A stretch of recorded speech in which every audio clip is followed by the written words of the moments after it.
Good morning to all. I am Dr. Prabhakar Shukla. My YouTube channel name is Dr. Prabhakar Shukla Mathematics Classes.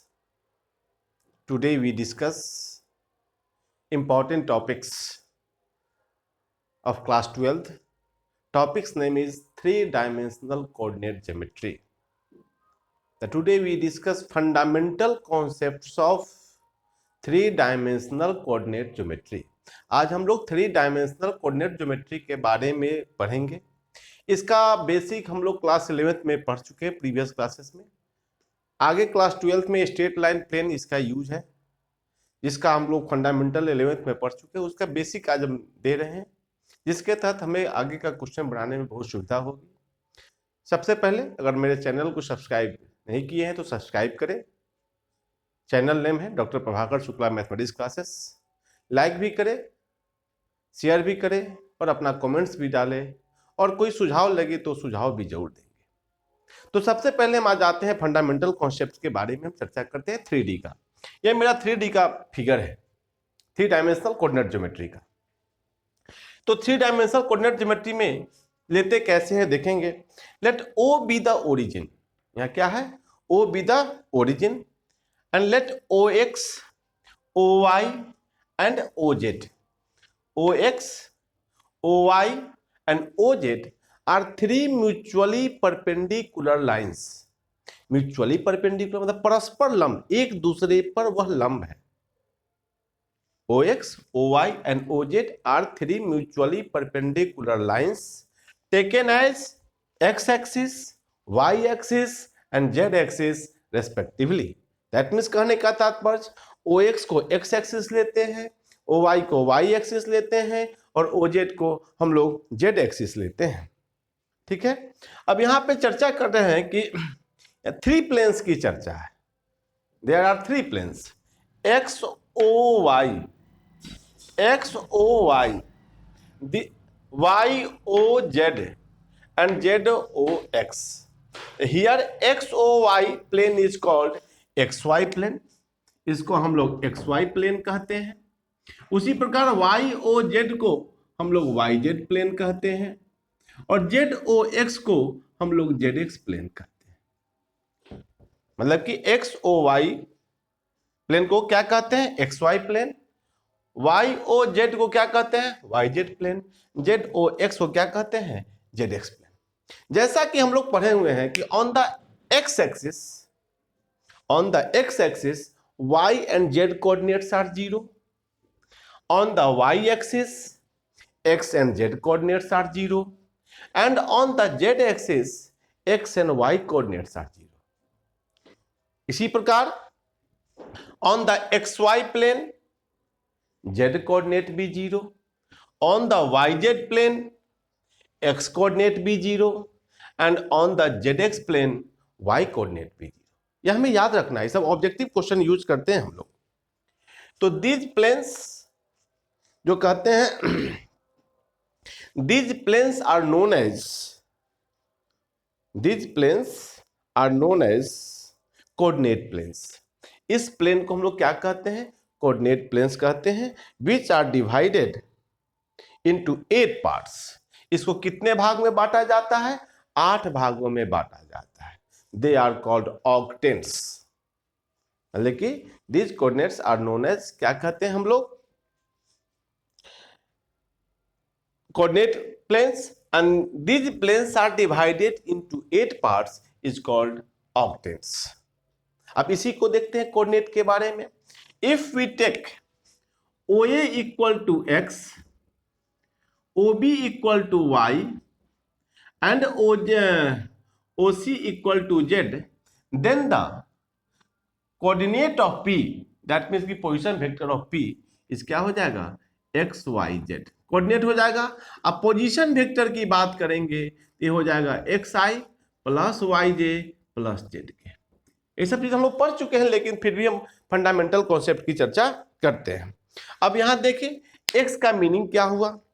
Distance of P from, किससे जाएगा?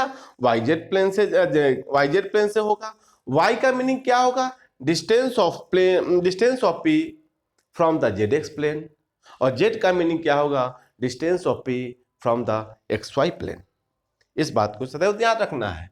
जैसा कि मैं बताया, इस plane में एक्स वाई प्लेन में जेड जीरो होता है, वाई जेड प्लेन में एक्स जीरो होता है और जेड एक्स प्लेन में वाई जीरो होता है। On the x axis y z coordinate भी zero, on the y axis x z coordinate भी zero and on the z axis x y coordinate भी zero. This is the basic concepts of three dimensions. यह जानना है, objective में use होता है। अब इसी की चर्चा कुछ हम आगे चर्चा करते हैं। या हम पोजीशन वेक्टर ले लिए, तो पोजीशन वेक्टर में हमने कैसे लेते हैं, if i cap j cap k cap, if i cap j cap k cap with three unit mutually perpendicular vectors along x axis y axis and z axis. अगर x axis के along i लेते हैं, y axis के along j लेते हैं और Z axis के along के लेते हैं, then the position vector of P is X I plus Y J plus Z K. इसी को हम लोग क्या कहते हैं, पोजीशन वेक्टर ऑफ पी कहते हैं। अब कुछ सम इंपॉर्टेंट फार्मूला की चर्चा करते हैं, या बेसिक कॉन्सेप्ट्स ऑफ 3D हुआ। अब देखेंगे, जैसा कि 2D में हम लोग पढ़ चुके हैं, उसी प्रकार 3D का distance formula, section formula, mid point formula ये कैसे होता है।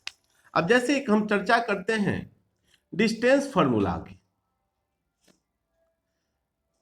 डिस्टेंस फार्मूला क्या होता है, जैसे कोई पॉइंट दिया हुआ है, मान ली ए है 3 डायमेंशन में, x1 y1 z1, B value है x2 y2 z2।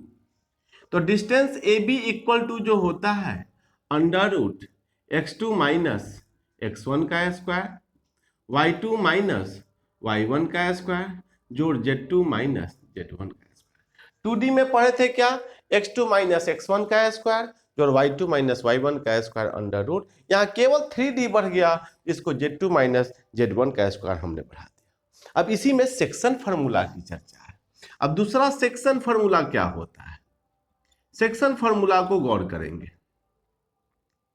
अब इसमें हम 3 तरह की चर्चा करेंगे। पहला, for internal division, for internal division की बात करते हैं। इंटरनल डिवीजन कहने का तात्पर्य हुआ कि जैसे यहाँ ए दिया हुआ है x1 y1 z1, बी दिया हुआ है x2 y2 z2 और p कोऑर्डिनेट है x y z, इसका ratio m raise to n है। दैट मीन्स कि AP raise to PB equal to m raise to n। Then the section formula x equal to mx2 plus nx1 by m plus n, y equal to my2 plus ny1 by m plus n और z equal to mz2 plus nz1 by m plus n। 2 dimension में पढ़े थे section formula, केवल x और y का formula पढ़े थे, इसमें केवल z का कोऑर्डिनेट बढ़ जाता है, यह सेक्शन फार्मूला हो जाता है। यह किसके लिए हुआ, फॉर इंटरनल डिवीजन। इसी का फिर हम फॉर एक्सटर्नल डिवीजन की बात करते हैं। फिर मिड पॉइंट फार्मूला भी होता है, एक एक करके हम सबकी चर्चा करते हैं। अब इसी में देखिए सेक्शन फार्मूला फॉर किसके लिए, for external division. External division की हम बात करते हैं। एक्सटर्नल डिवीजन में जैसे ले लें, यह मेरा ए लेते हैं, यह बी लेते हैं, इसे पी लेते हैं। तो ए का coordinate x1 y1 z1, B का कोऑर्डिनेट x2 y2 z2 और p का कोऑर्डिनेट x y z। अगर a से p की वैल्यू m लेते हैं, b से p का n लेते हैं, तो यहाँ पे कोऑर्डिनेट ऑफ x कितना हो जाएगा, mx2 minus nx1 by m minus n, y equal to my2 minus ny1 by m minus n and z equal to mz2 minus nz1 by m minus n। This is the section formula for external division. अब इसी में एक तीसरा होता है mid point formula. अब mid point formula की बात करते हैं, तो मिड पॉइंट फार्मूला में जैसे कोऑर्डिनेट a x1 है y1 z1, b x2 y2 z2 और p एक्स वाई जेड है, दोनों का रेशियो अगर सेम है तो x equal to x1 plus x2 by two, Y equal to y1 plus y2 by two, z equal to z1 plus z2 by two. This is the formation of section formula. अब इसी में एक हम centroid formula की चर्चा करते हैं, एक एक करके सारे को हम चर्चा कर रहे हैं, देखेंगे समझेंगे, इससे क्वेश्चन बनाने में बहुत ही आसान होगा क्वेश्चन बनाने में। अब थोड़ा सा हम चर्चा करते हैं सेंट्रोइड फार्मूला की चर्चा करते हैं। तो सेंट्रोइड फार्मूला होता क्या है, जैसे कोई ट्रायंगल है हम लोगों का, ये मान लेते हैं कि A B C, A coordinate है x1 y1 z1, B coordinate है x2 y2 z2 और सी कोऑर्डिनेट है x3 y3 z3। यह तीन फार्मूला दिया गया हुआ है। अब सेंट्रोइड की बात हम करते हैं कि निकालते कैसे हैं। अब जैसे यहां से इसको मिला दीजिए, यहां से इसे मिलाइए और यहां से इसे मिलाते हैं। सपोज करें यह मेरा जी कोऑर्डिनेट है, इसे हम डी मानते हैं, इसे ई मानते हैं, इसे एफ मानते हैं। अब एक चीज ध्यान रखना है, ऑब्जेक्टिव क्वेश्चन में कॉम्पिटिटिव के लिए आता है कि A G raise to G D equal to 2 raise to 1 always. उसी प्रकार B G raise to G E equal to 2 raise to 1 and C G raise to G F equal to 2 raise to 1। यह formula होते हैं। अब यह mid point formula हो जाता है डी का, तो यहां से x2 plus x3 by two, y2 plus y3 by two, z3 plus z2 plus z3 by two. यह 2 हो गया, 1 हो गया। तो सेक्शन फार्मूला का कोऑर्डिनेट अगर हम लोग x y z लेते हैं तो यहाँ x इक्वल टू ध्यान रखेंगे x1 plus x2 plus x3 by three, y1 plus y2 plus y3 by three, z1 plus z2 plus z3 by three. यही क्या हो गया, किसका कोऑर्डिनेट हो गया, हम लोग जी का जो कोऑर्डिनेट हो गया उसी को हम लोग सेंट्रोइड फार्मूला कहते हैं। याद रखना है सेंट्रोइड का कभी भी जो सेंट्रोइड का जो रेशियो होता है 2:1 होता है, और इसे section formula for internal division के लिए सॉल्व करके हम लोग निकालते हैं। यह बेसिक फार्मूला है। अब इसी में थोड़ा सा अलग बढ़ते हैं, हम लोग डायरेक्शन रेशियो डायरेक्शन कोसाइन की चर्चा करते हैं। वेक्टर में भी पढ़ने थे, और डायरेक्शन रेशियो डायरेक्शन कोसाइन की भी थोड़ा हम यहाँ पे चर्चा करते हैं। ये सब के यूज से हम लोग क्वेश्चन अच्छे से बनाते हैं। बेसिक कॉन्सेप्ट है। मेन हम लोगों को क्लास 12th में स्ट्रेट लाइन के बारे में पढ़ने हैं, लेकिन यह सब चीज बेसिक चीज है। तब पहले डायरेक्शन कोसाइन ऑफ लाइन होता क्या है। Direction cosine, if A line makes angles alpha beta gamma, if A line makes angle alpha beta gamma with the x axis, y axis and z axis respectively। कहने का तात्पर्य है कि x axis के साथ अगर अल्फा कोण बनाती हो, y एक्सिस के साथ बीटा कोण बनाती है, z एक्सिस के साथ गामा कोण बनाती है, तो देन हम लोग लिखते क्या है, L equal to cos alpha, M equal to cos beta and N equal to cos gamma are called the direction cosines of a line. Are you clear? क्या समझे हम लोग कि अगर x एक्सिस के साथ अल्फा कोण बनाए, y एक्सिस के साथ बीटा कोण, z एक्सिस के साथ गामा कोण, then L equal to cos alpha, M equal to cos beta and N equal to cos gamma are called the direction cosines of the line. यहाँ एक relation satisfied करता है, और relation क्या होता है, L स्क्वायर जोड़ M स्क्वायर जोड़ N स्क्वायर इक्वल टू 1। तब हम लोग 3 डायमेंशन पढ़ रहे हैं, तो 3 डायमेंशन का डायरेक्शन कोसाइन कैसे निकालते हैं, यहाँ गौर करेंगे। जैसे मैंने लिया था इसे x एक्सिस, इसे y एक्सिस, z एक्सिस। अब x एक्सिस का डायरेक्शन कोसाइन क्या होगा, y का क्या होगा, z का क्या होगा। तो हम जानते हैं कि on the x axis yz coordinate भी 0, तो इसका डायरेक्शन रेशियो जो हो जाएगा 1 0 0।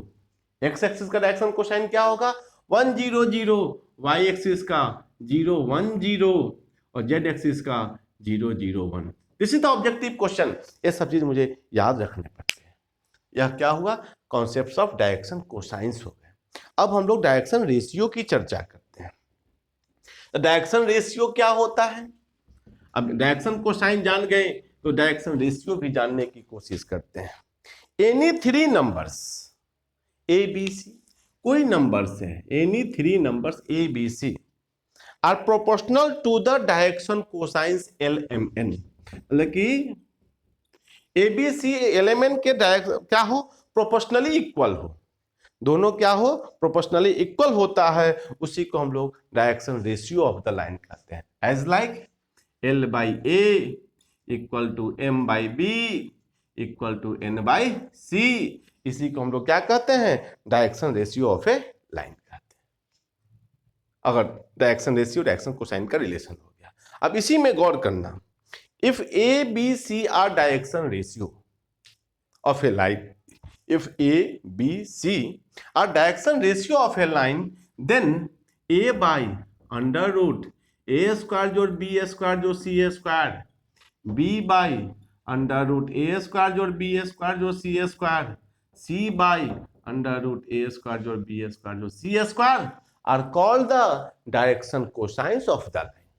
दैट मीन्स अगर direction ratio A B C दिया हो तो डायरेक्शन कोसाइन कैसे निकालते हैं, A by under root A square जोड़ बी स्क्वायर जोड़ C square, B by under root A square जोड़ बी स्क्वायर जोड़ C square and C by under root A square जोड़ बी स्क्वायर जोड़ C square. अगर यही vector form में दिया हो तो कैसे सॉल्व करेंगे।